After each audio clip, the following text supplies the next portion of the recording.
and designs buildings.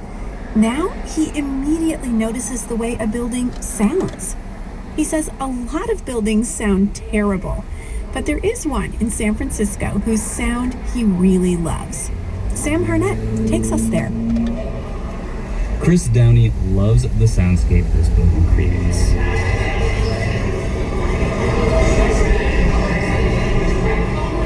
So, nothing special, right? Just some general bustling. What's remarkable is that in just about 100 feet, this building takes you from nature to a lively market and into the hubbub of the city. If you hadn't guessed it yet, this is the Ferry Building in San Francisco. Chris Downey pays a lot of attention to sound and space. He's been an architect for 30 years, but he thinks about acoustics more than most architects. 10 years ago, he abruptly went blind. It was a spontaneous thing as a consequence of surgery to remove a brain tumor. Downey lost all of his sight. And then, all of a sudden you're like, oh, okay, now what? Like most architects, Downey says he'd been most concerned about what the spaces he designed looked like. I felt like I was dealing too exclusively with the visual. Now he pays more attention to how buildings sound and how it feels to be in them. Downey prints embossed building plans. All the details of the structure are raised off the page, so we can feel the building. Things like the walls, stairways, and rooms. And what's different is that I'm thinking at my fingertip, and I'm imagining being there, and I'm thinking about what it sounds like as I move through the space. Downey helped design the Lighthouse for the Blind and Visually Impaired, a nonprofit community center in San Francisco. This is the reception area. Downey wanted it to sound lively. If you're thinking about somebody that comes here for their first time, they just lost their sight, silence can be really scary when you're a little anxious and you don't know what's going on around you.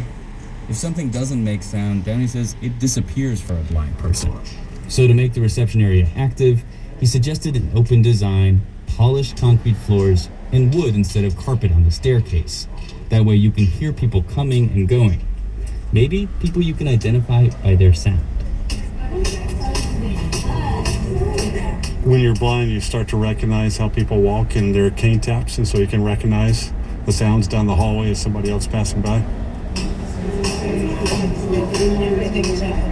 Down the hall from the reception area are quiet study nooks. Panels on the hallway muffle the sound as you walk toward the nooks.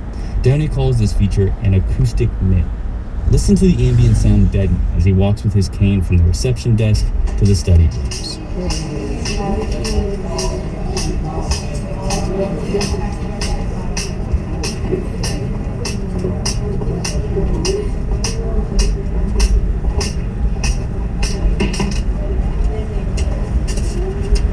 We're only about 20 feet from the lively reception area. There is no door, but the nook is nearly silent.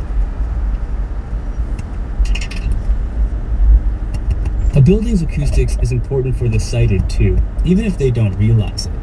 Poor sound design can make anyone disoriented, feel anxious, or struggle to have a conversation. Done well, it can encourage people to come together and talk. A well sound designed building makes you want to be in the space, and you may find yourself even actively listening to it. Which brings us back to the Ferry Building in San Francisco. It's Chris Downey's favorite way to enter the city. I just love it. And then boom, there you are. You're on Embarcadero on the Market Street, and you're in the heart of San Francisco. Now we're going to take that sonic trip that Chris Downey likes so much. We're going to move from the bay, through the Ferry Building, and into the city. It's recorded so you can hear exactly what Chris hears, and even where those sounds are.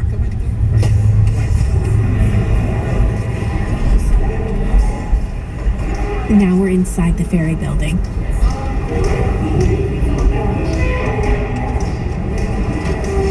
There's someone sweeping. You hear that?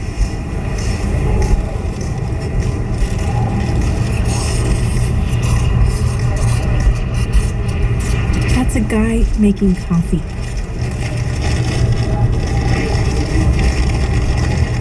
Okay, now we're in the middle of the building. Any idea what that is? It's the arrivals and departures sign flipping the times and destinations of the ferries. Now we're outside. I'm so sorry. There's a skate park up ahead. And beyond all that, the hubbub of San Francisco.